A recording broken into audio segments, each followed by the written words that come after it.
بسم اللہ الرحمن الرحیم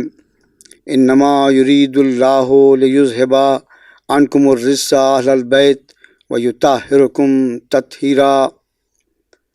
عزاداران مظلوم کربلا، یہ آیت جو میں نے آپ کے سامنے تلاوت کی ہے، یہ آیت جب پانچوں نفوس چادر تطہیر کے نیچے جمع ہوئے تو خداوند تعالیٰ نے اس آیت کا نزول کیا، اور پھر ختمی مرتبت احمد مجتبیٰ محمد مصطفیٰ صلی اللہ علیہ وآلہ وسلم کا یہ دستور تھا کہ جب تک آپ حیات رہے در فاطمہ زہرا سلام اللہ علیہ پہ آتے اور اس کو پکڑ کر اس آیت کی تلاوت کیا کرتے۔ بعد رسول دشمنان اہل بیت نے گلشن فاطمہ زہرا سلام اللہ علیہ کو تاراج کرنے کی ٹھانی۔ کبھی یہ دشمن در فاطمہ زہرا سلام اللہ علیہ پہ آگ لے کے آئے اور دروازے کو گرا دیا، اور یہی وجہ تھی کہ جناب فاطمہ زہرا سلام اللہ علیہ کی اسی وجہ سے شہادت ہوئی۔ پھر یہی دشمن کبھی 21 رمضان کو مولا علی پر ضربت لگاتے ہوئے نظر آتے ہیں۔ یہی دشمن جناب امام حسن علیہ السلام کے جنازے پر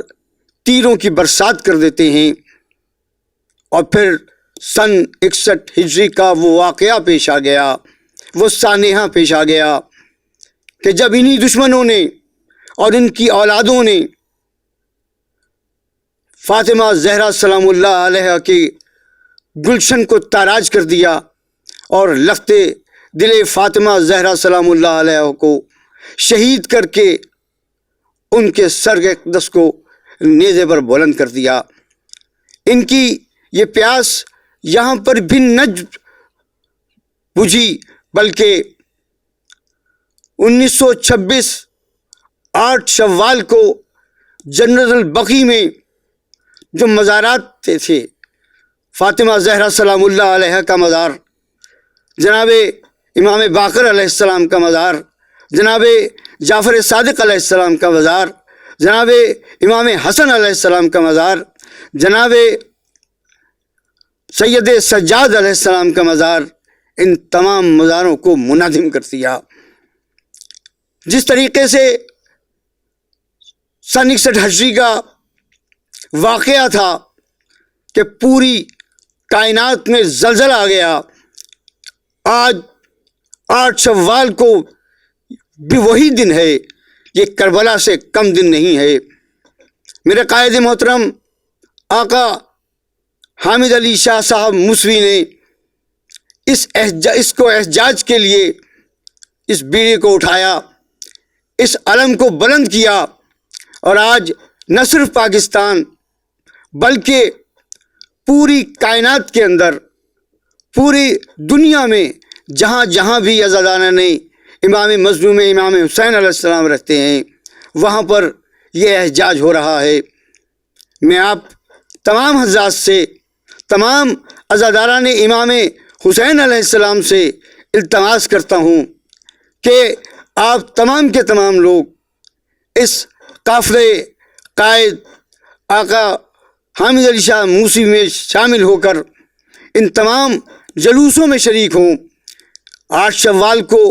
کوئی بھی اپنے گھر میں نہ بیٹھے، بلکہ آقا حامد علی شاہ صاحب موسوی کی قول پر لبیک کہتے ہوئے، چاہے پاکستان میں ہوں، کسی گاؤں میں ہوں، کسی شہر میں ہوں، دنیا کے کسی ملک میں ہوں، کسی شہر میں ہوں، تمام شہروں میں احتجاجی جلوس نکالے جائیں۔ اور یہ سلسلہ یہ نہیں کہ اسی سال کا ہے، 2 سال کا ہے، جب تک کہ جنت البقیع تعمیر نہیں ہو جاتی اس وقت تک یہ سلسلہ